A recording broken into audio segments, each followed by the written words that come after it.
Saludos, hoy vamos a hacer un programa especie de terapia del recuerdo porque el director de la Escuela de Periodismo, Alejandro Terenzani, ¿lo dije bien? Perfectamente. ¿Tu mamá es italiana o tu papá? Mi papá, italiano. Está con nosotros para hablar de periodismo porque hemos querido meternos en los temas de comunicación que son vitales para entender las nuevas realidades. Pero cuéntame cómo está la escuela. ¿Todavía hay máquinas de escribir? No, ¿Ya la ya sacaron? afortunadamente ya estamos en el siglo XXI, tenemos computadoras, no todas las que quisiéramos, no están funcionando las que deberían funcionar. Reponer los equipos es muy costoso y tú sabes lo que es la obsolescencia programada, enseguida los programas se hacen obsoletos, las máquinas se dañan, pero estamos en el camino de mantenernos actualizados, mantenernos con la tecnología, dando las clases con lo más próximo posible a lo que es la realidad tecnológica hoy en día, con todos los problemas que puede tener la Universidad Central y la escuela. Sí. Tú sabes que cuando se cayó por la lluvia, el pasillo de arquitectura, Sí. se cayó. A mí me tuvo una gran preocupación, porque es verdad que la universidad no tiene presupuesto, nunca ha tenido, siempre la tengo que marchar a exigir presupuesto. Pero me llamó la atención que eso se cayera sin que hubiese un esfuerzo para prevenir aquello, porque la universidad, que tiene una facultad de arquitectura de tanto prestigio, además tú eres arquitecto, Sí, así es. o sea, que eso pasara me llamó mucho la atención porque me pareció dejadez. No sé si soy injusto. Sí, hay problemas de todo tipo. Los problemas de presupuesto, por supuesto. Los problemas de prioridades, ¿qué priorizas tú? Porque hay que arreglar muchísimo. Con el poco dinero que tienes, tienes que ver qué arreglas y qué mantienes. Y, por ejemplo, ese techo, esa caminería, no estaba previsto que se cayera. Es decir, se sabía que había que repararlo. Hay proyectos de reparación de eso desde hace mucho tiempo, pero digamos que no era algo que estaba en la inmediatez que podía pasar. ¿Sí? Eso está justo frente a la Facultad de Humanidades, donde está la biblioteca Sí. de Ingeniería. Eso fue realmente una cosa sorpresiva, que por supuesto hay que reparar todo. Pero Sorpresiva, o sea, no, porque ese tipo, yo recuerdo que cuando yo estaba ya había alarma en sí, ese sentido. sí, claro, Yo digo, claro. pero bueno, teniendo en la universidad tanto investigador, tanta gente que sabe, o sea, que no se, y además que no se armara un movimiento, porque la universidad es patrimonio de Sí, la humanidad, ¿no? sí. Que no se buscara afuera, en algún lado. Claro, bueno, ahí pasaron otras cosas. Bueno, en el particular de esto, de la caminería, del techo, es que nos agarró además la La cuarentena. cuarentena. Entonces, claro, la universidad estaba vacía y no hubo la reacción suficiente. Entre paréntesis, Ok. menos mal que estaba vacía y no le cayó a nadie el techo. ¿Ok? Hubiera sido Eso fue peor. porque fue la tremenda lluvia que hubo ese día y ahí siempre se ha acumulado agua en la canaleta. Claro, eso estaba muy bien diseñado por Villanueva en los años 50 y eso tenía Claro. una forma de No, de drenaje, drenar, sí. pero claro, eso no es un problema de ahora, por supuesto, eso tiene años, como tú lo has dicho, que ha debido Menos mal que tú sabes de arreglarse. eso, que eres arquitecto, porque me preocupa mucho, porque como está el país, uno no puede esperar que te resuelvan los problemas porque te vas a quedar varado. Sí, Y sobre todo la universidad que está en crítica, siempre ha sido crítica a los sí, gobiernos, eso lo sabes sí, tú. sí, sí. Entonces a los gobiernos como no les gusta que le digan nada, porque se hundan. Pero la Universidad de Villanueva, que es un patrimonio nacional, que es una cosa tan bella, hay que Universal, cuidarla. Claro, sí, del patrimonio de mundo. la humanidad. Eso hay que cuidarlo como de lugar y no se puede permitir que se siga deteriorando. Lo que pasa es que el caso de la caminería es muy notable, pero hay muchas Hay muchas, otras sí. áreas de la universidad en Se general. ve que hace falta ingeniería de mantenimiento. Sí, total. Y eso que hay una gerencia de mantenimiento y la ingeniero que está al frente de esa gerencia hace unos esfuerzos muy grandes, pero a veces no se puede, no hay recursos suficientes, no hay personal suficiente, no están muchas condiciones, hay que priorizar. Hay que ayudar a Este, la universidad, bueno, que nos convoque a todos para hacer todo lo que se pueda. sí, Mira, hay una mosca por ahí, pero es que tengo como un mes y 5 días sin agua, entonces pero no, no, me no eres, no eres el persigue. único que tiene esos Sí, problemas. pero yo donde voy veo un mosquero persiguiéndome. Qué horrible, qué horrible. En las condiciones que estamos viviendo, hace falta una universidad, eh, sobre todo las autónomas. Digo las autónomas porque yo vengo de ahí, Claro. entonces le tengo más cariño que a las privadas, aunque las privadas como la UCAD, la Metropolitana, son vitales y fundamentales. Pero hace falta que la universidad le hable al país. Sí. Aun cuando tengamos coronavirus y las clases tengan que hacerse, pero la universidad, este es un momento propicio para que la universidad le hable al país. Sí, sin Porque duda. estamos demasiado mal. El tema es que internamente también la universidad tiene tantos problemas que a veces lo que se dedica es a mirarse para adentro, a mirarse sus propios problemas. Yo creo que la universidad debe, en efecto, salir, y en muchos casos se hace. Te voy a poner el ejemplo de mi escuela de comunicación social que yo dirijo. Nosotros tenemos el curso de locución, que es nuestro, y nosotros damos el curso de locución a todo el país. Nosotros hemos dado el curso desde en Calabozo hasta Puerto La Cruz, pasando por No, pero es el un Vigía. ingreso.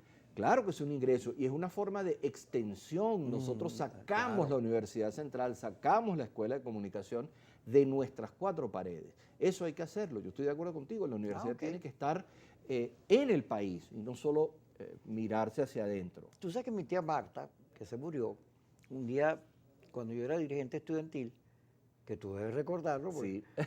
estamos por ahí, Sí. en su casa me sacó un álbum de recortes de mi papá, que fue profesor en la Escuela de Educación. Y mi papá era dirigente estudiantil, fue también delegado al Consejo de Facultad. Ajá. Y cuando lo veo, el discurso de mi papá era el mismo que estamos hablando ahorita, No te puedo creer. pero en el año 60. Wow. La universidad del país, la universidad preocupada, la universidad con sus problemas de presupuesto, la misma cosa. Ahora, fíjate, en el caso del periodismo, el periodismo está cambiando, a mi juicio, para bien, porque las cosas que están ocurriendo en las redes hacen fundamental la comunicación. Y además vienen con unos problemas, la posverdad, los fake news, los laboratorios, la digitalización de la información trae unas maldades, trae muchas bondades, pero tiene estas cosas perversas de generar tendencias falsas. Cierto. Y cuando la gente quiere saber qué pasa, tiene que ir al periodismo. Es la gran oportunidad del periodismo para certificar cuando una cosa es verdad o cuando es mentira. No sé si estás de acuerdo conmigo. Eso no ha cambiado. ¿Y cómo la escuela está montada en eso? Eso sigue siendo fundamental. Bueno, nosotros lo que estamos empeñados es enseñar eso, o sea, lo que significa ser periodista, la responsabilidad que eso trae, el compromiso, la ética, eso es una cosa que no ha cambiado, ¿sí? Lo que cambia es la mediación, la intermediación. Gloria sigue dando clases, Gloria Cuenca. No, Gloria está Cuenca jubilada. ya está jubilada. Pero ella fue gran mi amiga. profesora y tu Sí, profesora de ética. Cómo no, y dio en el curso de locución. Fue mi profesora también y muy querida. Y sigue en las lides, pero ya no está para dar tanta clase. Dio clase en los cursos de locución hasta hace nada. Y ella justamente enseñaba eso, pues, ¿no? Y tenemos profesores de ética y de la legalización de la comunicación que son muy importantes. Es decir, nosotros seguimos enseñándole a los estudiantes la responsabilidad. Lo que tenemos ahora enfrente es un compromiso distinto que es la gestión de la comunicación. Quédate en la gestión. Perfecto. Porque ya me hicieron señas de que tenemos que ir para el primer corte y vamos a aprovechar. Yo no quiero matar la mosca porque yo no quiero matar a nadie, pero... ¡Oh, Dios! Ya regresamos.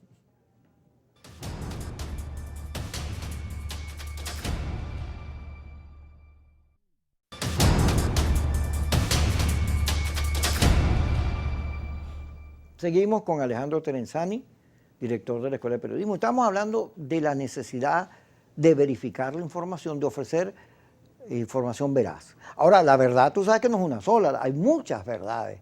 Yo siempre cito a Pablo Antillano, mi querido Pablo Antillano, que me decía, cuando tú estás en una calle y hay un choque, si hay 10 personas viéndolo, 10 personas te van a contar distintas versiones. De manera que se trata de darle a la gente las distintas versiones, pero verificando, diciendo, porque somos víctimas todos de los fake news. Todos los días, ¿tú te acuerdas que a Simón Díaz lo mataban todos los días? Bueno, hasta que se murió.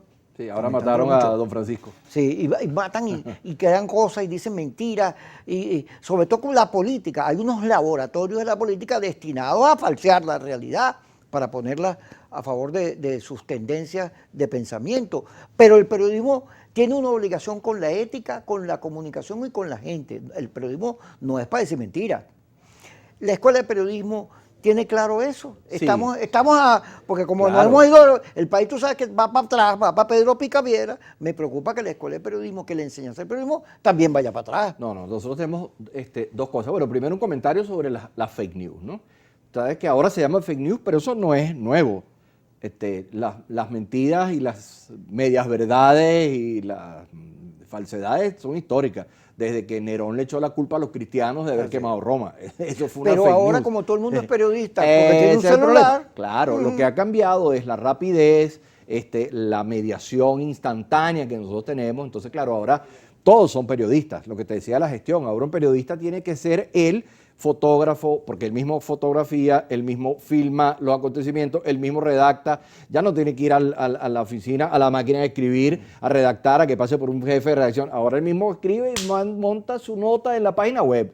Esa velocidad, que es maravillosa, tiene estos problemas de que es difícil la verificación, es difícil la comprobación. Entonces, lo que nosotros tratamos de enseñarle a los estudiantes es justamente esa realidad, que el tubazo es importante, pero más importante es que sea real. Esa idea del tubazo ya ha cambiado, porque ahora con la inmediatez que tenemos, ya quién es el primero que da la noticia. Ahora lo importante es quién da la noticia de manera veraz, de manera confiable. Y ahí es donde entra el prestigio del comunicador. Si yo leo una noticia que me escribe tal persona o tal periodista, yo sé que él tiene una reputación y le puedo creer. Cosa que, yo lo digo siempre, no crean todo lo que aparece en las redes. La mitad de esas cosas son 83% de basura. Por supuesto, ¿sí? Cyberdust, que llaman polvo cibernético. Eso es basura que te llega. Fíjate que en la Escuela de Comunicación nosotros tenemos, y eso ha sido parte de mi gestión, incorporar profesores jóvenes. Como se van jubilando y algunos se van del país, yo tengo muchos muchachos que están dando clases, que tienen 3, 4, 5, 7 años de graduado de la escuela, que tienen la sangre de la Escuela de Comunicación adentro y que tienen esa experiencia, que están viviendo y que le transmiten a los muchachos esa realidad. Los profesores jóvenes viven esta realidad y entienden lo que está pasando y son capaces de transmitírselo a los muchachos más jóvenes que están empezando la carrera, que tengan la sensación de que están compartiendo algo y que tienen una responsabilidad.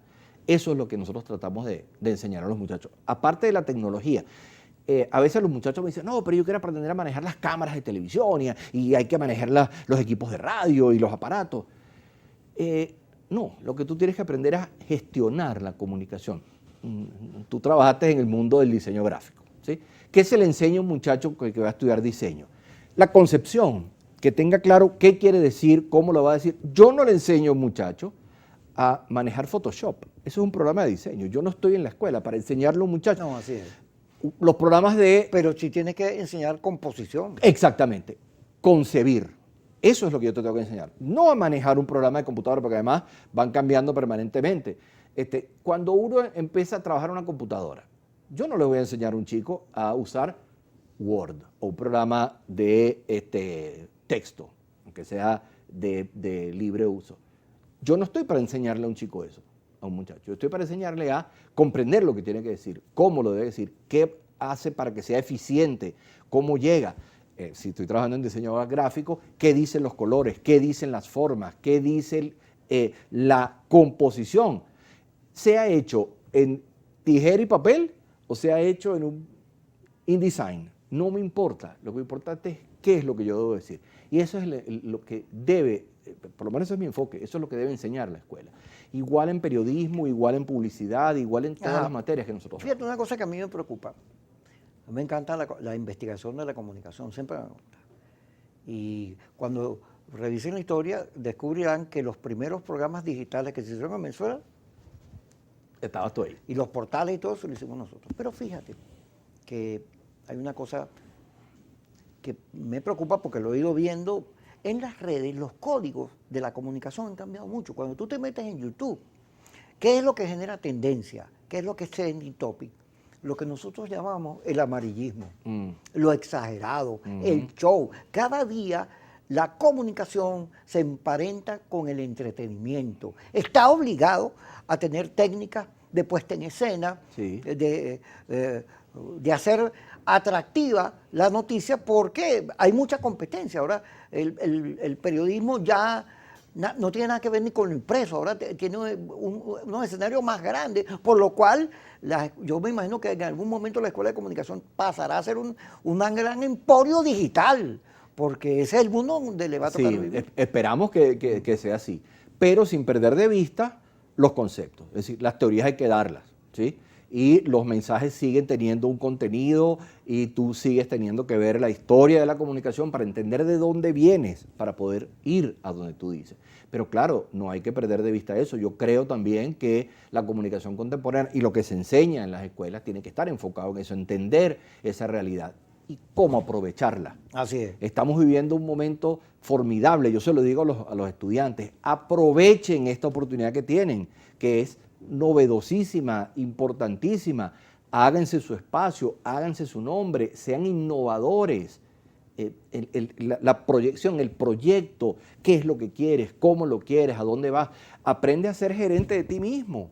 Tú eres una marca, tú eres un personaje, tú eres alguien que puede decir algo. Aprovecha eso, aprovecha los medios. Mucha gente que no es comunicador social lo hace. Entonces, sí, hay gente con esa habilidad. ¿Por qué tú, que estás aprendiendo esas herramientas, que te estamos enseñando a redactar? Porque eso se sigue enseñando. Los talleres de redacción se siguen dando, porque eso es inevitable. Claro, lo que puedes cambiarles es el enfoque. Nosotros vimos que más pasa bien es que ahora, escribir, pero... fíjate, en las redes, antes tú tenías el título, contra más corto mejor. Ahora los títulos son unas pancartas, porque no hay problema de espacio muchas veces, ¿no? Entonces, y luego tú te metes, hay unos portales que no solo el título es largo, sino que el texto es una cosa que yo puedes pasar, es un libro. Sí, Kiko, pero fíjate qué pasa. Y hay otros que son 148 caracteres. Eso te iba a decir, o sea, tú tienes el caso contrario. ¿Cuál es el éxito de Twitter? Que son, bueno, ahora no son 140, son 280, ahora tienes los hilos. Pero la brevedad, pues, o sea, tú tienes que manejarte en esos dos escenarios. O sea, el escenario que te da la posibilidad, un podcast puede tener media hora, 45 minutos, pero también puede tener un mensaje de voz de 1 minuto. Entonces tienes todo ese margen que antes en los medios tradicionales no lo había. Y puedes superar inclusive las limitaciones de los medios tradicionales. Cuando tú llegabas, tú trabajaste en un periódico, llegabas ahí con ¿Cómo no? En varios. Bueno, y entonces tú hacías tu noticia, no sé qué, y el jefe de prensa, esto no cabe, estás pasado, este párrafo hay que cortarlo. Bueno, vamos a ir al corte, porque te voy a contar, tú sabes que, te lo cuento cuando regresamos. Perfecto. Sobre la censura. Ya regresamos.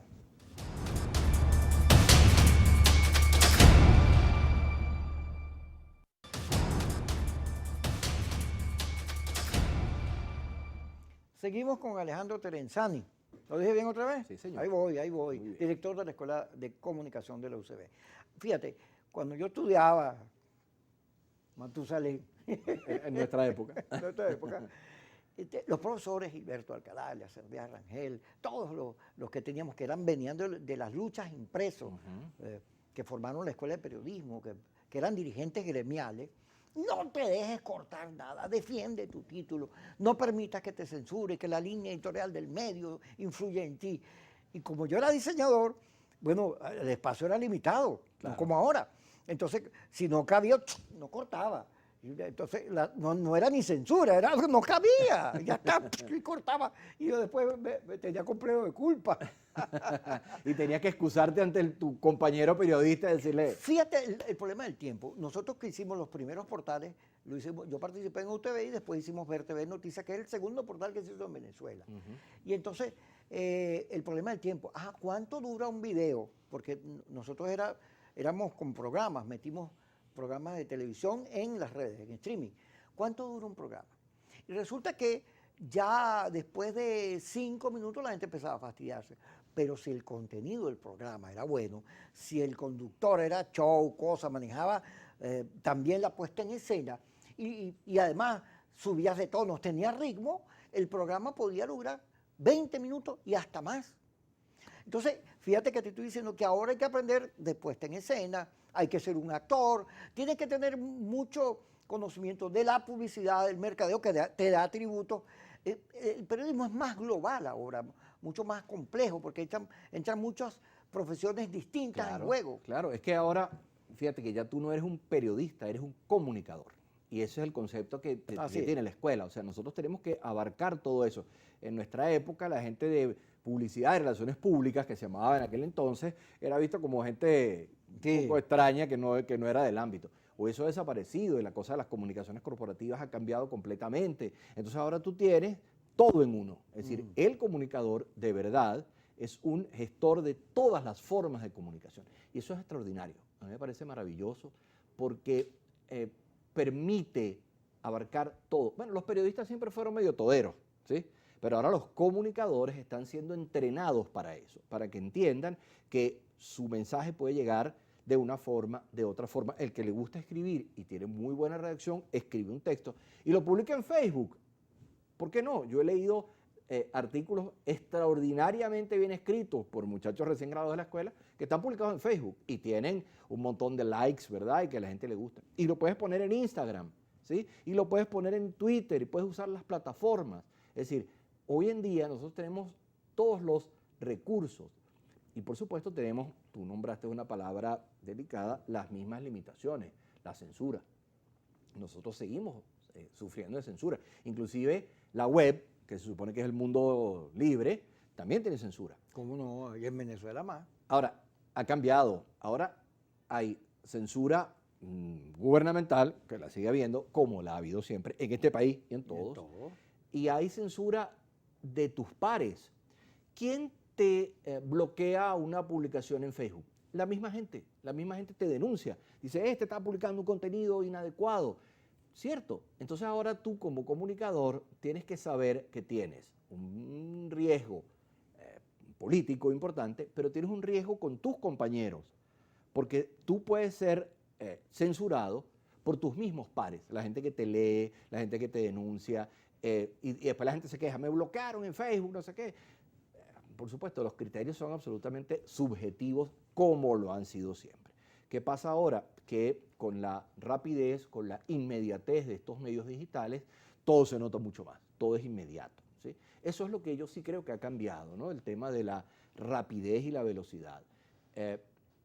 Y contra eso o a favor de eso hay que luchar, es decir, hay que ver cómo yo puedo aprovechar eso de una manera positiva y que eso no me signifique algo negativo. Esa es la habilidad que tiene que aprender el comunicador. ¿Qué debo decir? ¿Cómo debo decirlo?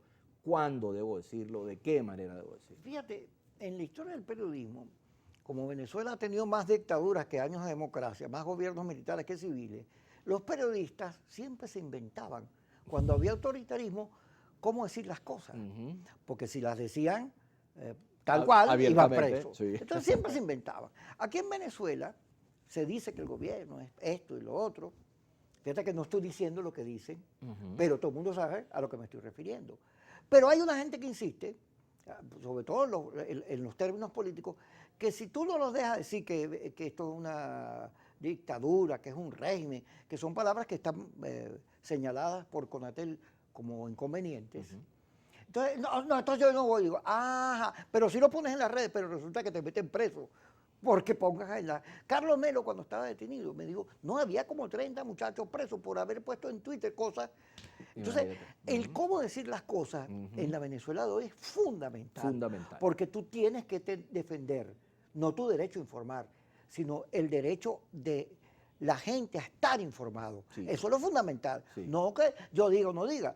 Bueno, es un problema de vanidad y en todo caso también de libertad de expresión, pero más importante es la audiencia. Sí. Cómo la audiencia se enteran de lo que pasa, porque además, aun cuando hay redes, las redes son limitaditas, Venezuela son muy chiquitas, y los medios tradicionales siguen llegando. Entonces, claro. Pero hay una realidad inmersa en todo este cuadro que vivimos, que tiene que, quien estudie, quien practique el periodismo, tiene que reflexionar al respecto.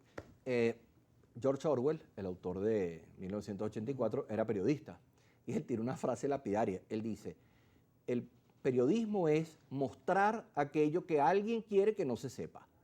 Todo lo demás es relaciones públicas. O sea, cuando tú informas algo que todo el mundo sabe, no estás haciendo nada. Lo que tú tienes que hacer es mostrar aquello que no se quiere que se sepa. Lo importante es cómo lo vas a decir y saber qué debes decir. Porque, tú lo acabas de decir también, uno es responsable de su propia palabra, ¿sí? Y eso sigue siendo válido. Uno como comunicador es responsable de lo que uno dice. Entonces uno tiene que realmente tener cuidado. No es solamente un problema de censura o de restricción, sino que también uno es responsable y pasa lo contrario, que a veces es lo excesivo. Entonces la gente dice cosas que realmente no son, comprometes la intimidad de la gente con las fake news, diciendo cosas que no son. Ahora con este tema del COVID-19 y la cuarentena, a la gente la acusan, este está enfermo, y entonces hay que aislarlo, y se habla mal de él, y a uno le llegan por las redes los mensajes que dicen, no acuses a tu vecino, ten cuidado con lo que dice, porque inclusive a veces puedes acusar a alguien que no tiene nada. O sea, la censura va en el otro camino también. Tú tienes que tener cuidado con lo que dices, porque está mal que te censure, pero también está mal que tú digas que se apee. Lo que no es, porque a lo mejor es una mentira. Pero fíjate que yo lo digo siempre, porque te atacan los que no están de acuerdo con lo que tú dices. No, tú trabajas en Globovisión y eso está sancionado. Le digo, ven acá, pero yo soy periodista. Yo soy periodista. Óyeme y júgame por lo que dice, pero además Globovisión es un medio, como todos los demás. Y los medios son empresas.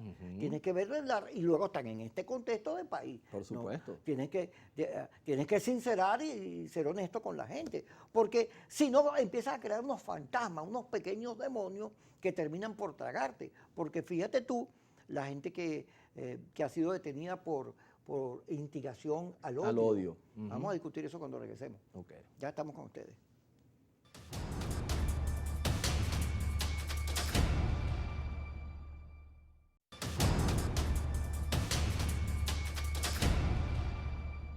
Fíjate el caso de Nick Mereva, instigación al odio, pero son varios que han sido señalados por lo mismo. Pero hay un criterio muy raro, porque hay una gente que desde el oficialismo llama a la confrontación directa y eso podría interpretarse también como insinuación al odio, pero no hay ninguno que haya sido señalado por eso. Entonces, los argumentos son muy subjetivos, pero también tú ves que en las redes mucha gente, hay que tumbar el gobierno, no sé qué cosa. Un momentico, pero eso está penado por la ley, por la Constitución y las leyes. Oye, defiéndete tú también, cuídate tú también, porque si tú dices que todos son malos, pues no, pues actúa con inteligencia. Esos debates hay que darlos. Sí, tú has dado el enclavo. Hay que actuar con inteligencia. Yo creo que las cosas se pueden decir, hay que decirlas, pero también hay que saber decirlas. Es como cuando uno le enseña a un hijo, pues, ¿no? Tú sabes cómo tú puedes educar a tu hijo y hay maneras de decir las cosas, si lo regañas, si le pegas o si le enseñas adecuadamente. En el campo de la educación, eso es lo que nosotros tratamos de que los muchachos vean, pues, que tú debes decir las cosas, ¿sí? Pero que debes saber decirlas, porque ciertamente hay una legislación que, inclusive hay muchas leyes que están vigentes ahora, que no son solo de ahora, que tienen mucho tiempo. No, y los periodistas presos no solo son ahora. Así los ha habido toda la vida. ¿Cómo no? A los gobiernos no les gusta que les digan la verdad. Así es, tal cual. Yo te acabo de decir una frase de Orwell escrita en los años 40 o 50. Entonces no es un problema nuevo. Tal vez ahora se nota más por la circunstancia país, por los mismos medios, por la difusión rápida que tienen los medios. En el caso de Nickmer, en cuanto lo estaban buscando para meterlo preso. Él estaba con su celular. Así es, exacto. En otros años eso no hubiera pasado, pues, ¿no? Entonces sí, cambia la inmediatez, cambia la rapidez, eso no hay duda. Pero claro que hay una responsabilidad y claro que hay que tener conciencia de lo que la ley te permite y que no, porque nos guste o no, son las leyes. Y las leyes son cosas que nos hacen convivir. La comunicación viene de comunicar y la comunicación viene de la comunidad. La palabra comunicación es del latín comunicare, hacer vida en común. La comunicación viene de la comunidad. Si nosotros como comunidad no nos respetamos, no nos entendemos, no vamos a poder comunicarnos. La comunicación viene justamente de poner en común, de hacer algo en común todos nosotros. Y esa yo creo que es una de las funciones de la comunicación, que nos haga algo común a todos. Entonces, bueno, algunas normas hay que respetar, algunas normas hay que cumplir, aunque no te gusten, pero si están ahí, ¿verdad? Y fueron, digamos, elegidas o aprobadas por una mayoría, tú debes cumplirlas, salvo que a tu riesgo las violentas. Ahora, fíjate que, Alejandro, que yo soy partidario de que no debe haber delitos de comunicación. Yo soy partidario de eso. O sea, que tú puedes decir lo que te dé la gana y las audiencias son las que deben jugar si tú estás en sintonía con ellas o no. Pero, claro, no estamos en el sueño de la democracia que yo pienso, Claro, donde, bueno. pero en el mundo la despenalización de la comunicación, del derecho que tengo yo a decir lo que me dé la gana, ha ido avanzando en todos los estados. Hay países donde no hay delitos de comunicación. Y nosotros, claro, lo que pasa es que aquí no hay agua, no hay luz, no, pues entonces ponerse a pelear por eso Sí. es como raro. Pero no debería haber delitos de opinión. Eso es atrasado. Ok, es que tú acabas de decir otra palabra clave. Una cosa es lo que tú comunicas y otra cosa es lo que tú opinas.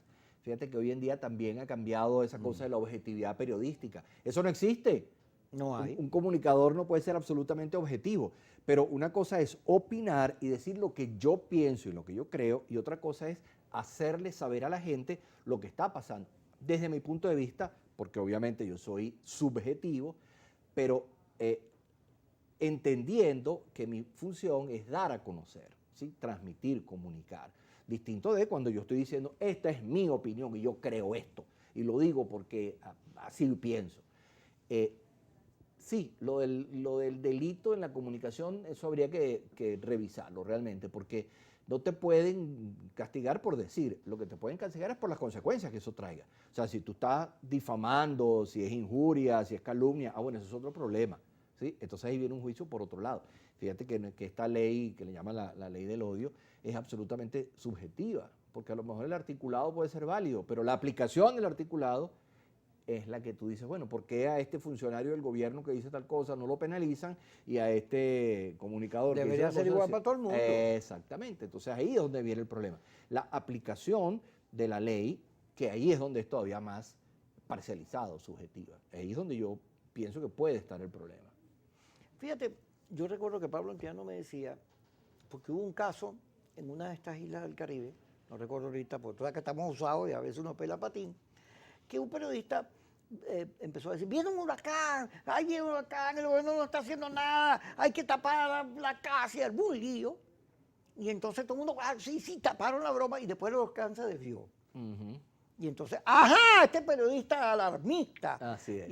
Y él dijo, yo prefiero equivocarme pidiendo que tomemos medidas que hacerme loco y no tomarlo y que llegara el huracán y nos fregara. No pasó porque es bien bueno, pero si hubiera pasado nos hubiéramos protegido.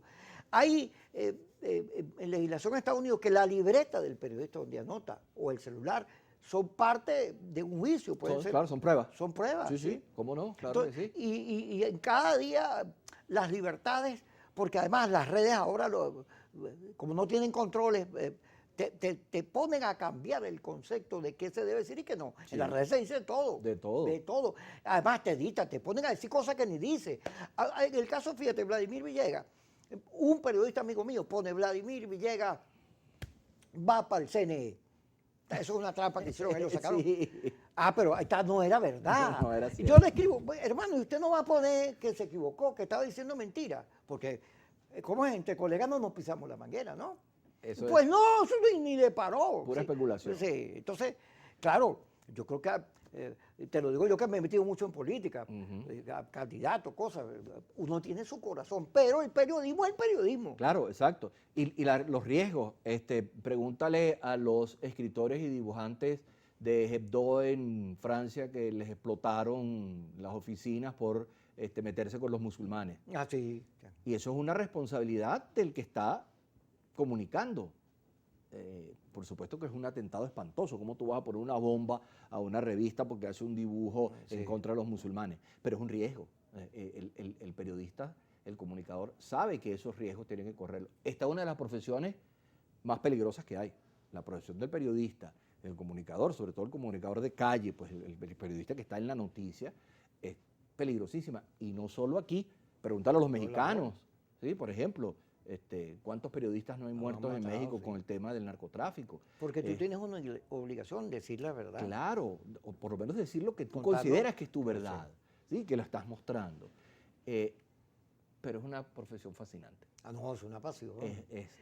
La gente cosa... que nos está viendo ya mañana te van a pedir que les dé cupo. Todavía sigue siendo periodismo una de las más solicitadas. Sí, ¿no? señor. La escuela de comunicación es de la que tiene más demanda en la escuela. Yo amplié un poco el cupo. Es más, nosotros en la escuela somos una escuela semestral, pero que tenía ingresos anuales, porque la facultad es el ingreso anual. Y empezamos con los ingresos semestrales y ahora estoy en una escuela que es semestral y todos los meses, cada 6 meses empieza una corte nueva. Justo empezaba ahora una cuando nos tocó la cuarentena. Porque la demanda es muy alta. Vamos a ir al corte, ya regresamos, que te voy a plantear estos laboratorios que tú dices una cosa y te caen encima y te callan, no te dejan expresar, te inventan cosas, te cortan, te editan. Entonces uno dice, oye, sí, hay censura de los estados, pero también estas cosas nuevas tienen un problema de limitación de la libertad de expresión y del libre ejercicio del debate y de las ideas. Cuando regresemos, aquí, en Flow Show.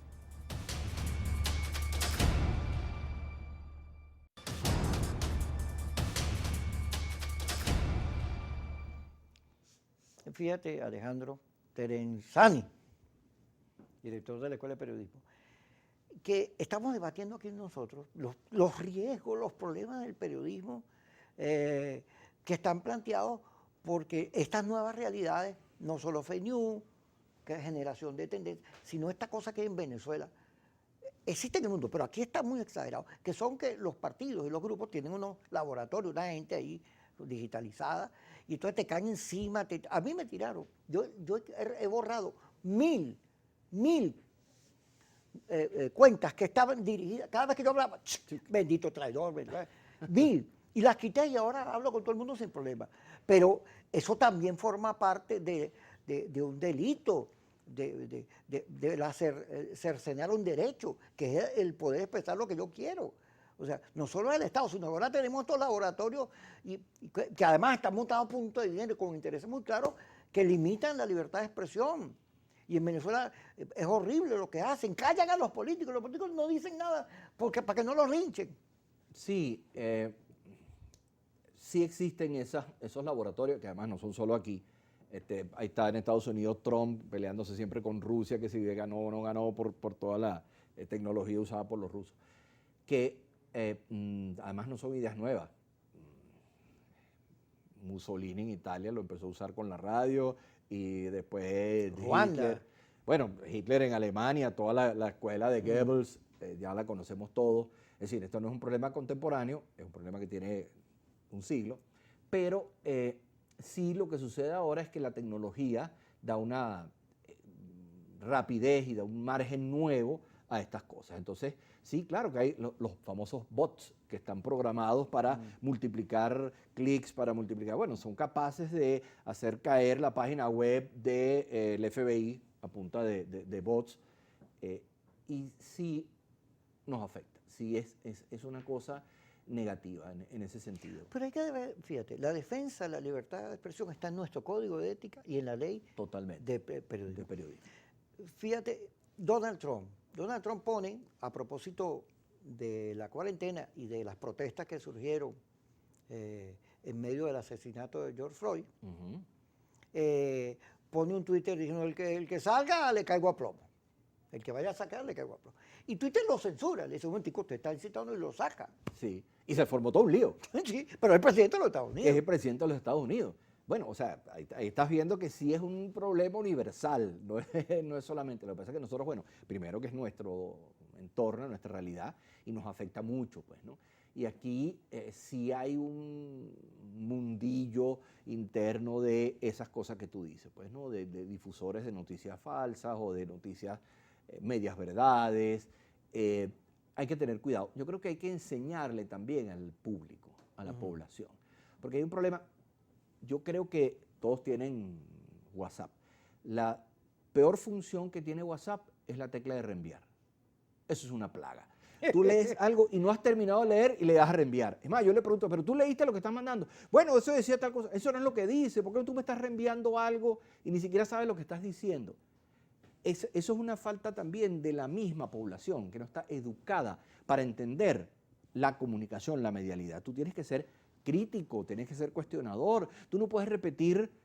Por eso que funcionan esos laboratorios, porque ellos saben que tú mandes lo que mandes, la gente lo va a repetir, sin ni pensar realmente lo que está diciendo. O sea, si tú te paras un segundo y piensas y dices, oye, la verdad que esto que está diciendo suena estúpido. O sea, ¿cómo yo voy a replicar algo que a mí de partida me parece estúpido? Pero igualito va y lo replica. Eso también es un problema de la misma audiencia. Nosotros tenemos que educar también al público, que entienda que no todo lo que le llega es verdad, o que tiene que ser analítico, tiene que ser crítico con lo que está viendo. Y que tiene que defender el derecho a estar informado. Por supuesto, su derecho, yo quiero saber las cosas y que me digan lo que es. Y entonces discernir entre todo ese montón de cosas que te llegan, qué es lo que realmente, por eso te decía muy al principio del programa, que la credibilidad es fundamental. ¿Quién es la fuente? ¿Quién te dice algo? Porque si yo sé que tal persona me lo está diciendo, yo puedo confiar en él, porque él se ha preocupado, si lo está diciendo es porque lo ha analizado, ¿sí? Yo no puedo creer en las noticias que vienen sin fuentes. Eso es un dato, hay que decirle a la gente, mire, revise dónde viene eso. Por supuesto. Ahora el tema de las fotografías, ahora Google te da la opción. Yo he visto cuando vino el problema de que se cayó la electricidad en todo el país y no sé qué, entonces bueno, hablan mal porque esta es la foto del Guri, vean qué maravilla, entonces era una foto de una represa en España de los años 90. O sea, si tú tienes dos de frente y buscas, te das cuenta que esa foto no corresponde a Guri. Entonces, ¿cómo tú vas a creer que esa es la represa de Guri si esa no es? Para eso busca. O sea, no repliques sin investigar previamente. ¿Viste lo que le pasó? ¿Te acuerdas lo que le pasó al presidente Duque, que fue a la ONU a decir, aquí están los campos de guerrilla en Venezuela, y las fotos eran de Colombia? De Colombia, y de otra fecha. Sí, le mataron el discurso. Claro, eso es terrible, por no decir patético. Entonces hay que tener mucho cuidado con eso. Uno debe comunicarse. Yo creo que es maravilloso este momento que estamos viviendo de interconexión mundial, la famosa aldea global de McLuhan. Que ¿sí? llegamos a eso. Sí, McLuhan tenía razón. Tenía razón. Pero también tenemos que aprender a vivir en esa nueva aldea global. Y la velocidad de los cambios son tan rápidos que no nos da tiempo a aprender. Y esa es una Estos cosa temas que que estamos manejar. discutiendo, fíjate, no solo son del periodismo, son de la sociedad. Son de la sociedad. En este caso, claro. Estamos diciéndole a la gente que nos está viendo, mire lo complejo que es esto, ¿no? Sí. Todo lo que entra en juego. Sí, sí. Recuerdo que Groucho Marx decía una vez, ¿a usted quién le va a creer? ¿A sus ojos lo que está viendo o a mí lo que yo le estoy diciendo? Entonces uno tiene que saber a quién le cree, qué es lo que tú ves y qué es lo que te están diciendo, ¿sí? Eso es un problema no solo de la comunicación, es un problema de nuestra sociedad. En Venezuela, en las circunstancias que estamos viviendo, es muy notable, pero en todo el mundo, eso pasa en todas partes. Hay que educar a la audiencia. Pero es la hora del periodismo, de la comunicación. Del comunicador, sí, sí, claro. De profesionalizar cada día más la comunicación para que entonces el profesional pueda, entienda que necesita cada día mejorar, actualizarse, buscar maneras de decir las cosas para que sean entendidas. Claro. Defender la libertad de expresión, pero entendiendo que hay factores que la limitan y que pueden actuar en su contra, de manera que tiene que él defenderse y defender a los demás. Eso es responsabilidad de las escuelas de comunicación. Cuando nosotros estudiábamos, en Venezuela había 3, 4 escuelas de comunicación, la Católica, la del Zulia, la nuestra. Ahora hay 30 escuelas de comunicación, 25 formales más otras escuelas que dan comunicación. Eso quiere decir que la gente ha entendido la importancia de la comunicación y que hay que enseñar eso que tú estás diciendo. ¿Y cuál es la clave para enseñar comunicación?